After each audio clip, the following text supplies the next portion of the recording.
नमस्कार, आप देख रहे हैं स्पेशल रिपोर्ट और आपके साथ में विजेंद्र सोलंकी। अगर मेरे पास भारत का पासपोर्ट है तो क्या मैं भारतीय हूं? क्या मेरे पास भारतीय नागरिकता है? क्या पासपोर्ट भारतीय नागरिकता का प्रमाणित दस्तावेज है या नहीं? यह सवाल उस वक्त खड़ा हुआ जब विदेश मंत्रालय ने कहा कि पासपोर्ट नागरिकता का प्रमाणित दस्तावेज नहीं। यूं कहें कि सिर्फ इससे किसी की नागरिकता प्रमाणित नहीं हो सकती। इस बयान के बाद सवाल उठने लगा कि जिस पासपोर्ट पर भारत गणराज्य लिखा है, यानी रिपब्लिक ऑफ इंडिया लिखा हुआ है, जिसके दम पर दुनिया में आपको भारतीय माना जाता है, उस भारत में ही क्या आपको सिर्फ इसके दम पर नागरिक नहीं माना जाएगा? इसको समझने के लिए समझना होगा कि पासपोर्ट अधिनियम 1963 क्या कहता है, जो कांग्रेस के ही दौर में बना है। उसमें पासपोर्ट की परिभाषा क्या है? मुंबई हाईकोर्ट का 2013 का फैसला क्या कहता है? नागरिकता और राष्ट्रीयता में क्या अंतर है? और इससे भी बड़ा सवाल, कौन सा दस्तावेज आपको नागरिक होना प्रमाणित करता है? चलिए आपको समझाते हैं, क्योंकि पूरे देश के अंदर पासपोर्ट से जुड़ी नागरिकता के सवाल की एक तरीके से सुनामी आ चुकी है।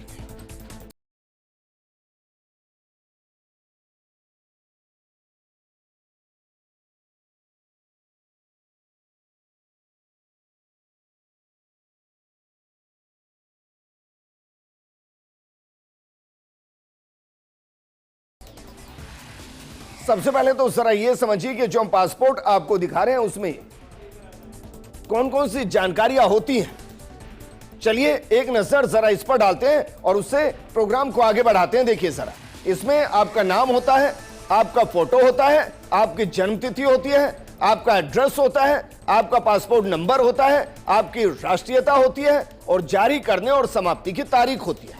इसमें यह होता है। अच्छा, यहां राष्ट्रीयता का मतलब, अगर आप भारत के नागरिक है तो इंडिया आपकी राष्ट्रीयता हो। ये इसके अंदर बेसिक जानकारी है जो इसके अंदर होती है। और धीरे धीरे जैसे जैसे आप ट्रैवल करने लगते हैं, उस ट्रैवल की भी जानकारी इस पासपोर्ट के अंदर जुड़ती जाती है कि आपने किस तारीख को किस देश की यात्रा की है। अब सवाल खड़ा होता है कि जिसके अंदर इतनी जानकारी और जिसको बनवाना भारत में सबसे मुश्किल है, क्योंकि बाकायदा इसके लिए आपकी आई स्कैन, थंब स्कैन, इसके अलावा पुलिस वेरिफिकेशन सब कुछ होता है। और जब सब कुछ कंफर्म होता है तब पासपोर्ट बनता है। और जब इस पासपोर्ट को लेकर आप दुनिया के किसी हिस्से में जाते हैं तो वहां इस पासपोर्ट के जरिए आपकी पहचान भारतीय होती है। तो फिर विदेश मंत्रालय क्या कह रहा है और क्यों कह रहा है कि पासपोर्ट नागरिकता का प्रमाण नहीं है, यह सिर्फ एक यात्रा का दस्तावेज है, ट्रैवल डॉक्यूमेंट है? क्यों कह रहा है? वो कह रहे हैं कि यह केवल अंतर्राष्ट्रीय यात्रा की सुविधा के लिए जारी किया जाता है। पासपोर्ट विदेश में धारक की राष्ट्रीयता को दर्शाता है। कानूनी रूप से नागरिकता कानून के तहत तय होती है, जबकि पासपोर्ट कानून के तहत जारी होता है। ये हर परिस्थिति में अपने आप में नागरिकता का अंतिम सबूत नहीं होता है। अब सवाल यह कि अगर किसी के पास पासपोर्ट है तो वो भारतीय है या नहीं है, वो भारत का नागरिक है या नहीं है। सवाल यह भी है कि कोई अगर भारत का नागरिक नहीं है तो क्या उसका पासपोर्ट बन सकता है? इस सवाल का जवाब है नहीं बन सकता। तो अगर कोई भारतीय नहीं है, उसका पासपोर्ट नहीं बन सकता, तो क्यों पासपोर्ट को भारत के नागरिक के तौर पर पहचान नहीं मिल रही है? इससे जुड़े कुछ सवाल और उसके जवाब क्या है, जरा एक नजर इस पर भी डालिए और देखिए जरा जो सवाल उठ रहे हैं वो सवाल क्या है। एक नजर जरा इस पर डालेंगे, क्योंकि जो सवाल है उसमें जो सबसे गंभीर सवाल उठा है वो सवाल दरअसल उठाया है जावेद अख्तर साहब। जावेद अख्तर साहब कह रहे हैं कि क्या इसका मतलब यह है कि सरकार ये यात्रा दस्तावेज ऐसे लोगों को भी जारी कर रही है जिनके भारतीय नागरिक होने को लेकर वो पूरी तरह से आश्वस्त नहीं? ये तर्क अपने आप में बेहद अजीब और विरोधाभासी लगता है। ये जावेद अख्तर कह रहे हैं। कपिल सिब्बल क्या कह रहे हैं? वो कह रहे हैं कि तो फिर नागरिकता का प्रमाण कौन सा दस्तावेज है? एक बीएलओ मेरी नागरिकता पर सवाल उठा सकता है, मुझे वोट देने के अधिकार से वंचित कर सकता है, नतीजा बीजेपी चुनाव जीत जाएगी, कपिल सिब्बल साहब कह रहे हैं, क्योंकि वो एक तरीके से कांग्रेस से जुड़े हुए हैं। अब बात करते हैं आदित्य ठाकरे क्या कह रहे हैं। पासपोर्ट जारी करने से पहले पुलिस आखिर किस बात का सत्यापन करती है? क्या हमारे देश में गैर भारतीयों को भी यात्रा दस्तावेज के नाम पर भारतीय पासपोर्ट जारी करता है? क्या इस बयान से दूसरे देशों के मन में यह संदेह पैदा नहीं होगा कि कहीं गैर भारतीयों को भी भारतीय पासपोर्ट तो जारी नहीं किए जा रहे? ये आदित्य ठाकरे सवाल उठा रहे हैं और यहां भ्रम की स्थिति बनी हुई है। लेकिन आज प्रोग्राम में हम हर भ्रम को दूर करेंगे, लेकिन इस भ्रम से जुड़े सवाल और उससे जुड़े हुए जवाब को जरा देखिए, उससे आगे बढ़ेंगे। जरा देखिए सवाल क्या है। पासपोर्ट जब गैर भारतीय नागरिकों को जारी ही नहीं किया जाता तो फिर जिनके पास पासपोर्ट है उनके भारतीय होने पर संदेह क्यों है? यह सवाल है जो पूछा जा रहा है। इसका जवाब क्या है? उत्तर यह है कि पासपोर्ट अधिनियम के मुताबिक यह यात्रा संबंधी दस्तावेज है। कानून के अनुसार पासपोर्ट एक मजबूत पहचान और यात्रा दस्तावेज तो है, लेकिन इसे नागरिकता का अंतिम और निर्णायक प्रमाण नहीं माना जा सकता। अब मेरा सवाल यह है कि मानिए मेरे पास पासपोर्ट है, मेरे पास आधार कार्ड है, मेरे पास वोटर आईडी कार्ड है, मेरे पास पैन कार्ड है, मेरे पास इसके अलावा आधार कार्ड है, तो क्या वाकई में मैं भारतीय हूं या नहीं? और क्या तमाम दस्तावेज होने के बावजूद यह साबित हो सकता है कि मैं भारतीय नागरिक नहीं हूं, मेरे पास नागरिकता का प्रमाण नहीं है? 2013 के अंदर यह कोर्ट के अंदर मामला पहुंचा था। उसमें क्या फैसले हुआ था यह हम आपको बताएंगे, लेकिन उससे पहले जरा देखिए पासपोर्ट क्या होता है और इसका इस्तेमाल कैसे होता है। साथ में आपको यह भी बताएंगे आगे चलकर कि पासपोर्ट अधिनियम 1963 क्या कह रहा है।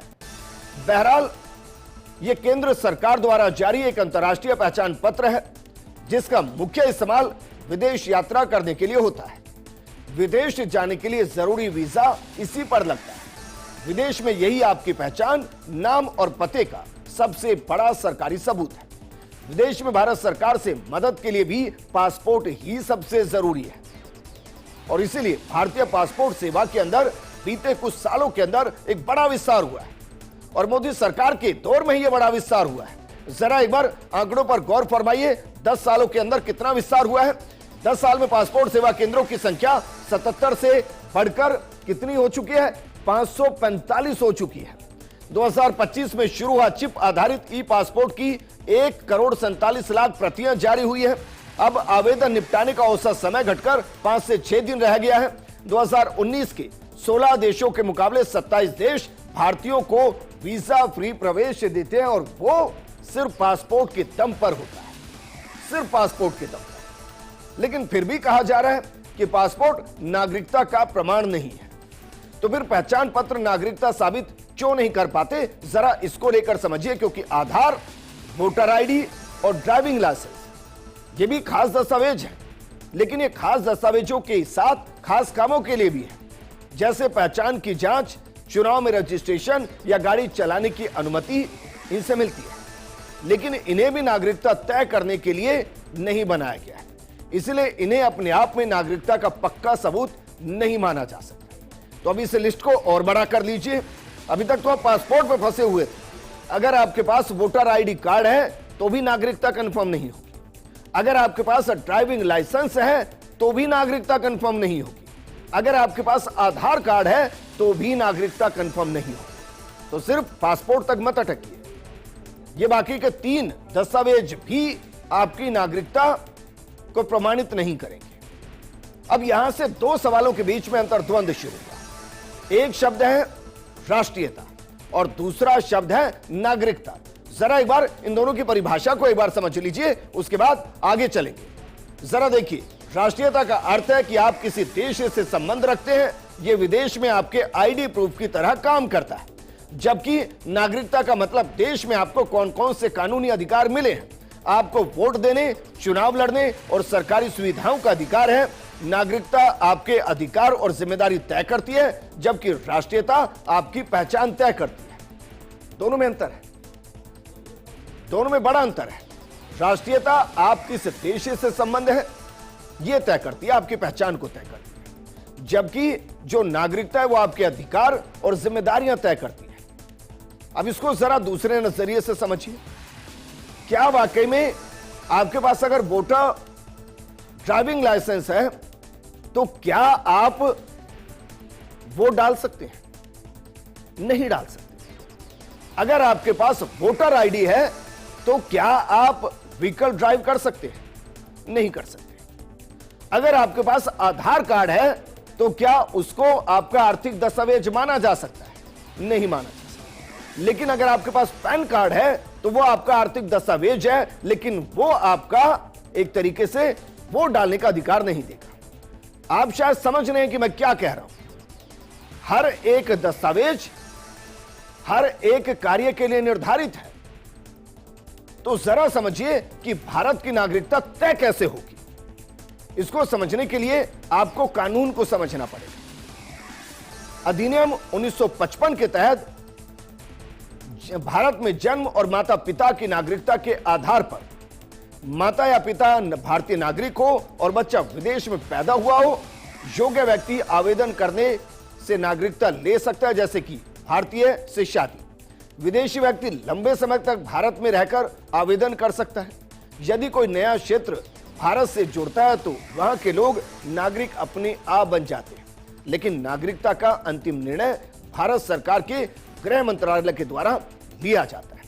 अब जरा दस्तावेजों को खंगाल लेते हैं एक बार। जरा देखिए नागरिकों को जो प्रमुख दस्तावेज मिलते हैं और जिनको लेकर भ्रांतियां हैं कि भाई किसी के पास आधार कार्ड है तो वो भारतीय हो गया, ऐसा नहीं है।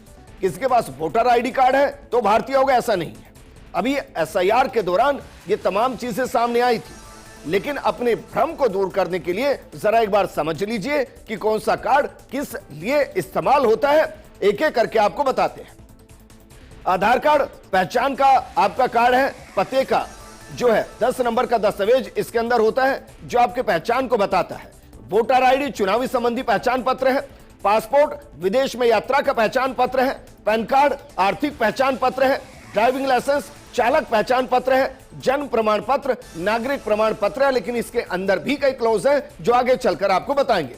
जाति प्रमाण पत्र, एससी है, एसटी है, ओबीसी है, इसकी पुष्टि करने का पत्र है। मूल निवास प्रमाण पत्र, आप किस राज्य के किस क्षेत्र के निवासी हैं इसको प्रमाणित करने का पत्र है। आय प्रमाण पत्र यानी कि आर्थिक स्थिति आधारित प्रमाण पत्र जिसे हम पैन कार्ड कहते हैं। और राशन कार्ड जो है दरअसल वो खाद्यान्न पात्रता प्रमाण पत्र है जिसमें कई तरीके के राइडर हैं। अब हर एक कार्ड की अपनी एक पहचान है, लेकिन इनमें से कोई एक कार्ड यह तय नहीं कर सकता कि आप भारत के नागरिक हैं। तो चलिए अब फिर से शुरू करते हैं कि पासपोर्ट अधिनियम 1967 क्या कह रहा है। क्या वो कह रहा है कि पासपोर्ट अगर किसी के पास बन गया तो भारत का नागरिक हो गया? जरा परिभाषा को समझिए। भारत की संसद द्वारा बनाया गया यह कानून है और यह कानून 1967 में लागू हुआ था। इसका उद्देश्य भारत से बाहर जाने के लिए पासपोर्ट और ट्रैवल डॉक्यूमेंट जारी करना है। यह तय करता है कि कौन पासपोर्ट ले सकता है और किन परिस्थितियों में रोका जा सकता है। पासपोर्ट यात्रा दस्तावेज है, यह अपने आप में नागरिकता का अंतिम प्रमाण नहीं है। सरकार कुछ विशेष परिस्थितियों में गैर नागरिकों को भी पासपोर्ट और ट्रैवल डॉक्यूमेंट दे सकती है। पासपोर्ट को रद्द या जब्त भी किया जा सकता है। अगर गलत जानकारी हो या कानून का उल्लंघन हो तो पासपोर्ट जब्त होते हैं। एक मामला आया 2013 के अंदर आया, बॉम्बे हाईकोर्ट के अंदर आया और वो ये कह रहा था कि मेरे पास पासपोर्ट है, मेरे पास आधार कार्ड है, मैं भारतीय हूं, भारत का नागरिक हूं। अब सर आप फैसले को समझिए। पासपोर्ट अपने आप में नागरिकता का पक्का प्रमाण नहीं है। बॉम्बे हाईकोर्ट में 2013 के अंदर कहा गया, यहां कहा गया कि केवल यह दिखाता है कि व्यक्ति को यात्रा के लिए दस्तावेज जारी कर रहा है। नागरिकता का निर्धारण अलग कानून से होता है, खासकर सिटीजनशिप एक्ट 1955 के तहत। अगर नागरिकता पर विवाद हो तो पासपोर्ट अकेले पर्याप्त सबूत नहीं माना जाएगा, यह साफ साफ कहा गया है। तो फिर इसमें यह भी साफ किया गया कि भाई नागरिकता किसको मिल सकती है और उसके लिए पात्र कौन हो सकता है, क्योंकि बॉम्बे हाईकोर्ट ने 2013 में एक मामले में फैसले देते हुए कहा कि अगर आपका जन्म 1 जुलाई 1987 के बाद हुआ है तो यह साबित करने के लिए कि आप भारतीय नागरिक हैं सिर्फ जन्म प्रमाण पत्र, पासपोर्ट या आधार कार्ड काफी नहीं हो सकता। नागरिकता कानून के अनुसार 1 जुलाई 1987 के बाद भारत में पैदा हुआ कोई व्यक्ति तब तक अपने आप नागरिकता का दावा नहीं कर सकता जब तक कि उसके माता पिता में से कम एक भारतीय ना हो। आप समझ रहे हैं? मानिए कोई 1990 में पैदा हुआ है, अब उसके पास पासपोर्ट भी है, उसके पास आधार कार्ड भी है, उसके पास जन्म प्रमाण पत्र भी है, लेकिन क्या वो भारतीय है? क्या वो भारत का नागरिक है? इसको प्रूव करने के लिए उसको बताना पड़ेगा कि उसके माता पिता भारत से हैं और 1987 के पहले से हैं। अगर ऐसा नहीं है तो उसकी नागरिकता पर सवाल होगा। तो नागरिकता का नियम क्या कह रहा है, जरा यह भी समझिए। कोर्ट ने यह भी कहा कि नागरिकता कानूनों के तहत कोई व्यक्ति जन्म से भारतीय होता है यदि उसका जन्म 26 जनवरी 1950 को या उसके बाद, लेकिन 1 जुलाई 1987 से पहले हुआ हो और भारत में हुआ। यदि किसी व्यक्ति का जन्म जुलाई 1987 के बाद हुआ है तो वो नागरिकता का दावा कर सकता है यदि उसके माता पिता में से कोई एक नागरिक था। वहीं 3 दिसंबर 2004 को या उसके बाद भारत में पैदा हुए सभी लोग जन्म से नागरिकता का दावा तभी कर सकते हैं जब उसके माता पिता दोनों ही भारतीय। और इसीलिए एनआरसी को लेकर जमकर चर्चा हो रही है, जमकर चर्चा हो रही है। और क्यों हो रही है? क्योंकि राष्ट्रीय नागरिक रजिस्टर की चर्चा इसलिए हो रही है कि जब आप सोचिए, आपके पास पासपोर्ट है, आप नागरिक हैं या नहीं कंफर्म नहीं, आपके पास आधार कार्ड है, आप नागरिक हैं या नहीं कंफर्म नहीं, आपके पास पैन कार्ड है, वोटर आईडी कार्ड है, आपके पास राशन कार्ड है, आपके पास इसके अलावा कई दस्तावेज हैं, आप भारतीय नागरिक नहीं हैं। उसके लिए आपको जो राइडर हमने बताए वो पूरे करने पड़ेंगे। और आप सोचिए, अगर आप राष्ट्रीय नागरिक रजिस्टर का हिस्सा है तो फिर आपको कुछ प्रूव करने की जरूरत नहीं है। बाकायदा उसके अंदर जो आपका नाम है और जो आपका कोड है, जो नंबर है, वो ये प्रमाणित करता है कि आप भारत के नागरिक हैं। और इसीलिए राष्ट्रीय नागरिक रजिस्टर की इन दिनों बड़ी चर्चा हो रही है। पूरे भारत के लिए कोई राष्ट्रीय एनआरसी लागू अभी तक है ही नहीं। सिर्फ असम में एनआरसी को लेकर तैयारियां की गई और इसकी वजह विशेष ऐतिहासिक और कानूनी परिस्थितियां हैं। शायद आप समझ गए हो कि जो ये बवाल हो रहा है पासपोर्ट को लेकर कि भाई किसी के पास पासपोर्ट है तो भारतीय कैसे नहीं है। वो भारतीय के तौर पर तो विदेश जा रहा है, यकीनन वो भारतीय के तौर पर विदेश जा रहा है क्योंकि उसकी राष्ट्रीयता को प्रमाणित करता है पासपोर्ट, लेकिन उसकी नागरिकता को प्रमाणित नहीं करता है। नागरिकता को प्रमाणित करने के लिए और दस्तावेज हैं और कई क्लोज हैं जिनका जिक्र हम आपको करें, लेकिन आप मानकर चलिए जिस दिन राष्ट्रीय नागरिकता रजिस्टर बन जाएगा उस दिन ये सारे सवाल अपने आप में गौण हो जाएंगे। और हमने प्रोग्राम इसलिए किया ताकि आपका कंफ्यूजन दूर हो। आधार कार्ड एक अलग काम के लिए है, वोटर आईडी कार्ड एक अलग काम के लिए है, पैन कार्ड एक अलग काम के लिए है, पासपोर्ट एक अलग काम के लिए है। इसी तरीके से आपका जाति प्रमाणित पत्र अलग काम के लिए है और तमाम तरीके के जो दस्तावेज हैं वो सब, जिसमें वोटर लाइसेंस भी है, वो अलग अलग काम के लिए है। नागरिकता को प्रमाणित करना इतना आसान नहीं है, इसके लिए कई राइडर हैं। इसलिए इस बहस को छोड़िए कि पासपोर्ट से नागरिकता है या नहीं। यकीनन आपकी राष्ट्रीयता भारतीय है, नागरिकता कैसे होगी ये हमने इस प्रोग्राम में बताया। इस प्रोग्राम में फिलहाल इतना ही। आप बने रहिए फर्स्ट इंडिया न्यूज के साथ। नमस्कार।